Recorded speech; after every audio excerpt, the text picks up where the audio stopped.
হতে হবে। আমরা নির্বাচন চাই, কিন্তু বিচারের আগে কোনো নির্বাচন আমরা চাই না। পরিষ্কার বলতে চাই, এদেশে নারী অধিকারের নামে যে প্রস্তাবনায় পেশ করা হয়েছে, এই মুসলিম দেশে লজ্জাস্কর প্রস্তাব এগুলি। আমরা এদেশের নারীদেরকে উলঙ্গ করে রাস্তায় নামতে দিতে পারি না। সেজন্য পরিষ্কার বার্তা, নারীদের এই প্রস্তাবনা বাতিল করুন।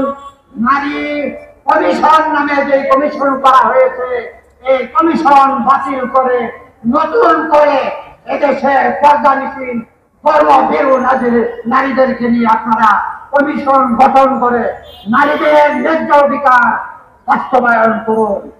পরিশেষে বলতে চাই, আমরা 3 তারিখে আমরা আলটিমেটাম দিয়েছিলাম, সেই আলটিমেটাম অনুযায়ী এখনো আমরা কোনো